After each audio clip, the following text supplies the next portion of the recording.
My sister and I finished medical school together, but our parents paid off her student loans while ignoring my costs. She deserves it more, honey. When they attended her debt-free celebration, they had a little surprise waiting. My twin sister and I graduated from medical school together, but our parents only cleared Jessica's student loans while leaving mine untouched. At her debt-free celebration, Mom remarked, "She deserves it more, honey," without even looking up from the stack of gourmet cupcakes she was arranging on the tiered display stand. Jessica's always been more dedicated to her studies. You've always had other interests. Her casual dismissal stung more than a slap.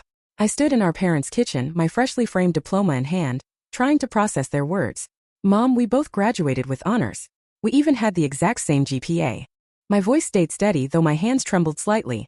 I don't understand why you and Dad would pay off all of Jessica's loans and none of mine.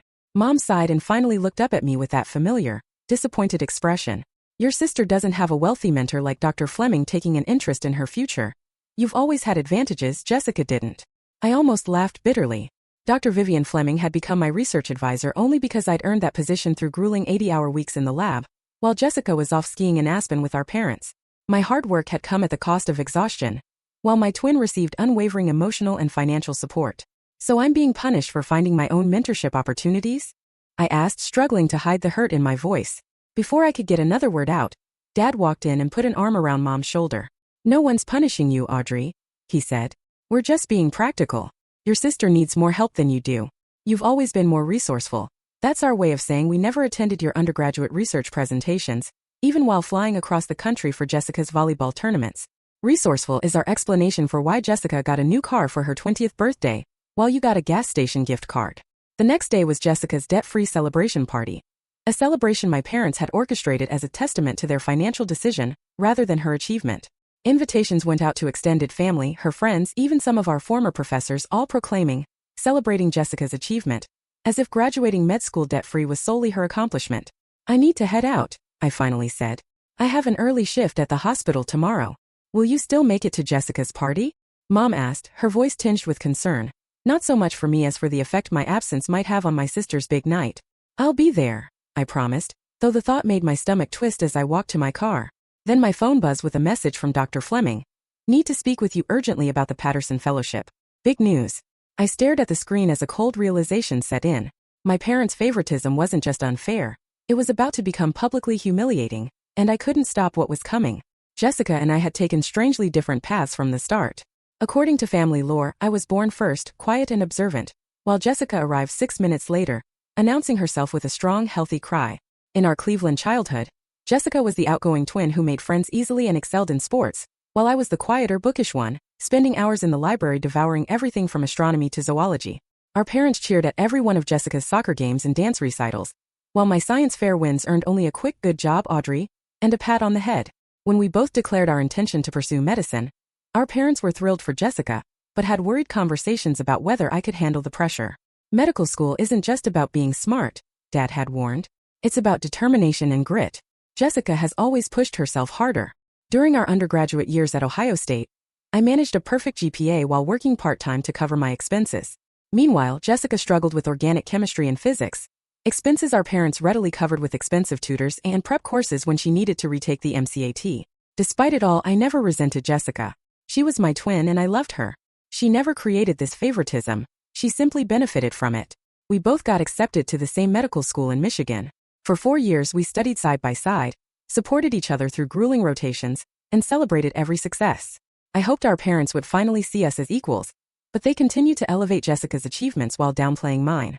When I was chosen to present my research at a national conference, Jessica coincidentally received an award for community service that same weekend, and guess which event our parents attended? Everything shifted in our final year when Dr. Vivian Fleming, a renowned neurosurgeon, took notice of my research on pediatric traumatic brain injuries. Under her mentorship, I truly flourished. "You have a gift for research, Audrey," Dr. Fleming told me once. "You see patterns others miss. That kind of insight can't be taught." If only my parents could see me through her eyes. The morning before Jessica's celebration, I met with Dr. Fleming in her office. She was a striking woman in her 60s, silver hair and piercing blue eyes, with walls adorned with awards, published papers, and photos with medical luminaries from around the world. "Audrey, sit down," she said, gesturing to the chair across from her desk. "I have extraordinary news." My heart pounded as she continued. "I've been waiting for this moment.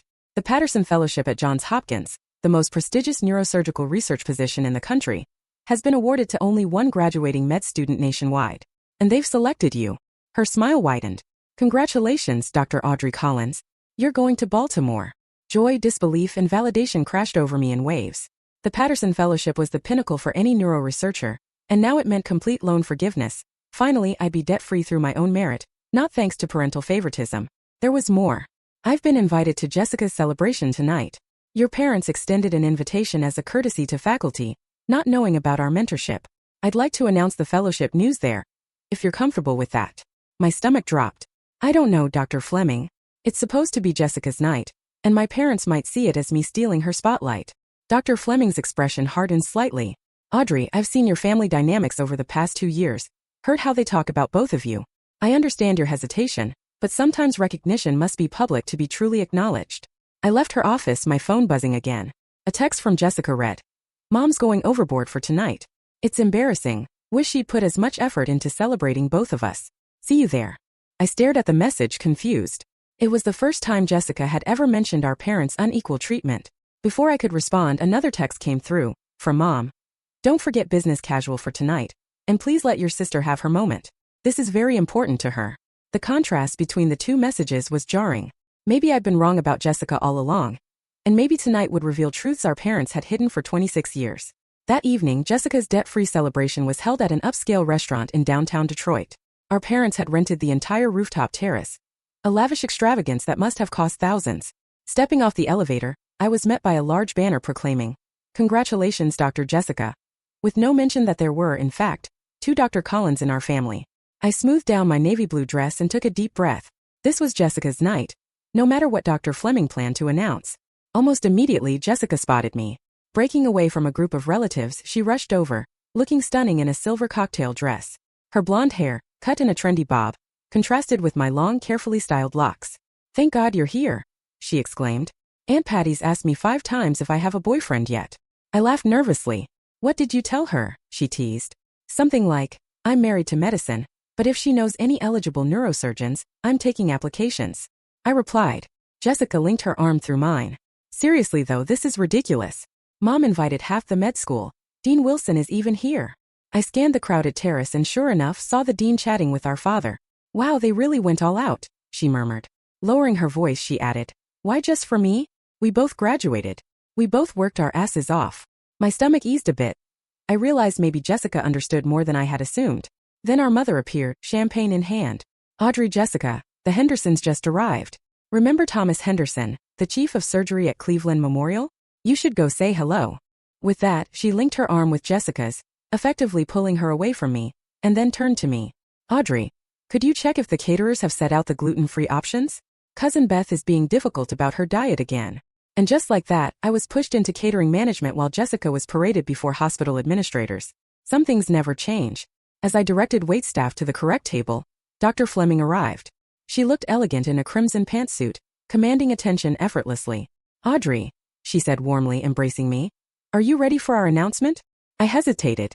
I'm not sure. The timing feels complicated. Dr. Fleming surveyed the party, the banner, the professionally decorated cake that bore only Jessica's name, and the slideshow of photos featuring Jessica prominently, with me only occasionally visible in the background. I see, she said quietly. This is more complicated than I realized. Across the terrace, I watched as my parents introduced Jessica to Dr. Margaret Wu, the chief neurosurgeon at Detroit Medical Center, where both Jessica and I had applied for residency. My stomach clenched. Were they trying to secure a spot for Jessica through personal connections? Before I could process it, Dr. Fleming and my father approached with my mother and Jessica in tow. What an honor to have you join us, Dr. Fleming said. I understand you've done some work with Audrey. She raised an eyebrow. Audrey has been my primary research partner for the past 2 years. Her contribution to our traumatic brain injury study was crucial. My parents exchanged a glance. My mother added vaguely, Jessica has also been very involved in neurosurgical research. In fact, Dr. Wu was just saying how impressed she is with Jessica's application. I felt a flush of anger rising. Jessica hadn't done neurosurgical research. Her focus was neuropsychiatry, a completely different field. My parents were blatantly misrepresenting her experience, and it could cost me opportunities. Dr. Fleming's expression stayed polite, but I caught a steely glint in her eyes. Is that so? How fascinating. I was under the impression that Jessica's focus was on psychiatric applications rather than surgical interventions. An awkward silence fell over our small group. My small hope was shrinking. I feared this announcement would only make things worse. Dinner began soon after. My parents sat at the head table with Jessica, our grandparents, and Dr. Wu, while I was placed at a secondary table with cousins and family friends, close enough to hear every word but too far to join in. My father was telling Dr. Wu, "Even when the girls were little, Jessica showed such determination. She's always been our ambitious one." Each word felt like a tiny dagger. I pushed my food around my plate. My appetite was gone. Nearby, Dr. Fleming, sitting with other faculty, occasionally caught my eye with sympathetic glances. After dessert, my father stood and tapped his glass. "Thank you all for coming to celebrate our daughter Jessica's remarkable achievement. As many of you know, medical school is a grueling journey, and to emerge not only with a degree but debt-free is truly something special." The crowd applauded politely. Jessica's discomfort grew as my mother added, "We're blessed to have been able to support Jessica throughout her education. We always believed in investing in her future, because we knew she would make us proud." I stared at my plate, tears threatening to spill over. The message was clear. They had invested in Jessica, not in both of us. Then unexpectedly Jessica stood up and said, "I'd like to say something." Looking directly at me with an apologetic expression, she continued, "This celebration feels incomplete. Audrey and I both graduated with identical GPAs. We both worked incredibly hard. And frankly, Audrey worked harder because she did it without the support system I had." A hush fell over the crowd. My parents looked stunned. My mother whispered, "Jessica, this isn't the time." But Jessica pressed on. "I can't accept recognition that excludes my sister. It's not right, and it never has been." My throat tightened with emotion.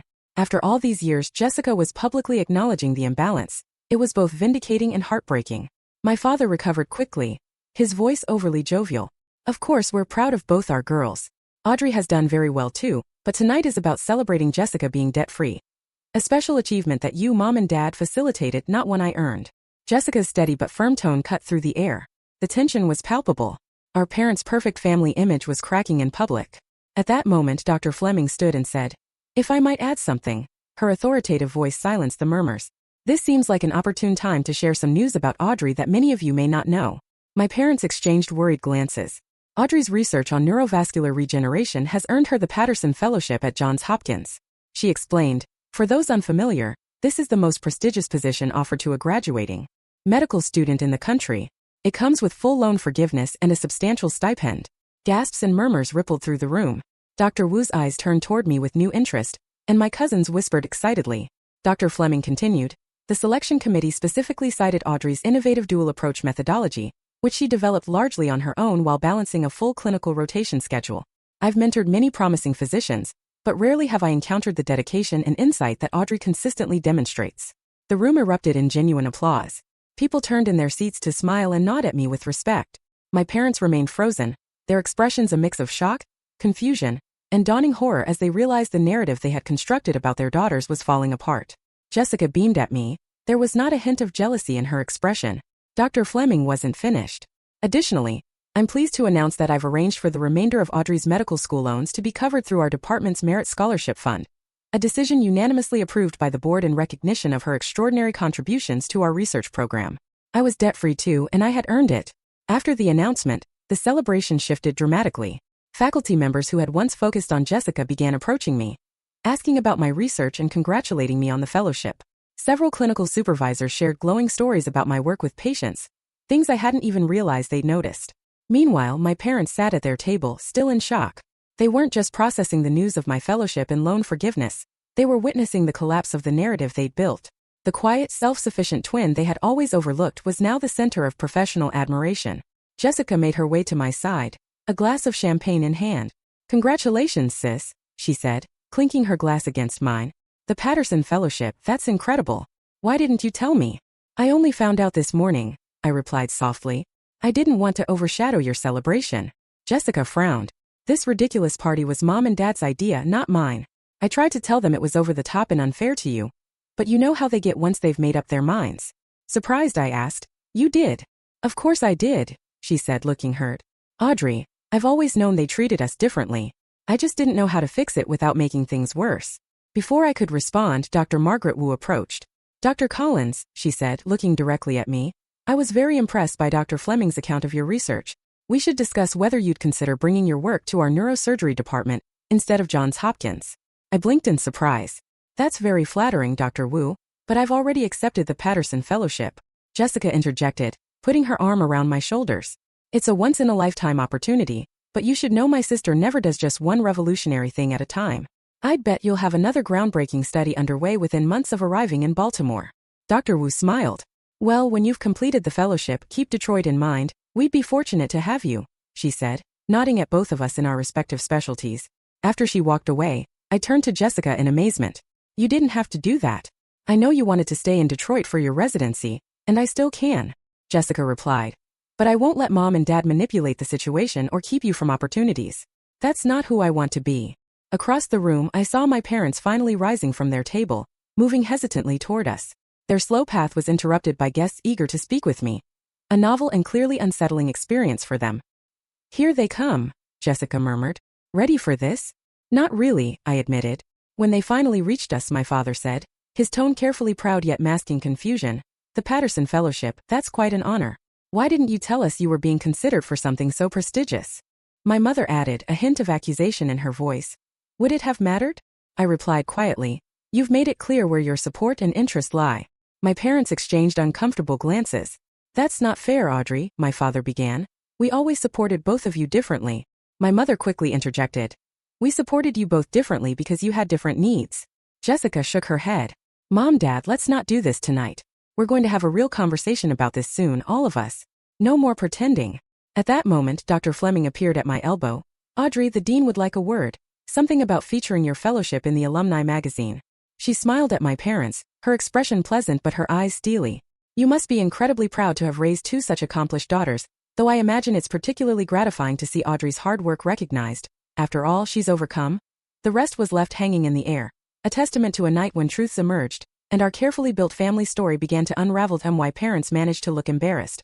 My mom weakly said, We've always known Audrey was special too, but it was too little too late. The week after the celebration, news of my Patterson Fellowship spread through Detroit's medical community. Suddenly, doors that had long stayed closed swung wide open. Former professors, who'd given Jessica extensions but refused mine, started emailing congratulations, and classmates who barely acknowledged me during 4 grueling years of medical school suddenly claimed close friendship. Meanwhile, my parents tried to do damage control. They showed up at my apartment the day after the party with gift bags and forced smiles. We've been thinking, my father said as he placed a small box on my coffee table, that with both of you graduating and starting your careers, we should get you girls something special. We got you this. Inside was a rose gold watch, identical to the one they'd given Jessica for her birthday 6 months earlier. It's lovely, I said, not reaching for it. My mother flinched. Audrey, we know you sometimes feel overlooked, but everything we did was because we believed you could handle challenges on your own. Jessica needed more support. That's a convenient narrative, I replied, keeping my voice steady despite the sting. It doesn't explain why you attended her presentations but skipped mine, why you paid for her MCAT prep course but told me to use free online resources, or why you covered her living expenses during medical school but expected me to take out extra loans. We only have so much money. My father protested. Audrey, we had to make choices. Yes, you did, I agreed bitterly. And consistently you chose Jessica. My mother's eyes filled with tears as she insisted. We love you both equally. Maybe you do, I conceded. But you haven't treated us equally, and watches and belated recognition won't change that. At that moment the phone rang. Dr. Fleming calling to discuss my upcoming move to Baltimore. I answered gratefully, turning away from my parents' stunned faces. Yes, I'm available to discuss the housing options, I said. In fact, your timing is perfect. 3 weeks later I stood in my now empty apartment. The last box was packed and ready for the movers. Jessica sat on the windowsill, watching me tape up a final container of books. I still can't believe you're leaving next week, she said. Detroit won't be the same without you. You'll be too busy with your residency to notice I'm gone. I teased, though there was truth in her words. We'd been inseparable through medical school, but now our paths were finally diverging. Mine to Johns Hopkins, hers staying at Detroit Medical. I keep thinking about what Mom and Dad did, Jessica said suddenly. Or rather didn't do. I used to think I was lucky because they paid more attention to me, but really they were holding me back, making me dependent on their approval. I sat beside her on the sill. You didn't do anything wrong, Jess. I didn't do enough right either, I replied softly. I should have spoken up sooner, she sighed. They're devastated, you know. Mom keeps crying about how you must hate them, and Dad's telling everyone about his brilliant daughter at Johns Hopkins. As if he personally funded your research. Let them, I said, surprised at how little it bothered me now. Their approval doesn't define me anymore. The constant ache of seeking validation from parents who'd never truly seen me had finally subsided. Dr. Fleming's mentorship showed me what real support looked like. pushing me when I needed it, defending me when I was vulnerable, and always recognizing my potential without conditions. So what happens now? Jessica asked. With us, we find our own way forward without the competition they force between us. I'd like that, I replied, taking her hand. Dr. Audrey Collins Patterson Fellow, I'm so proud of you, sis. For the first time in years, I felt completely at peace. The road ahead was challenging but clear, and entirely mine to navigate on my own terms.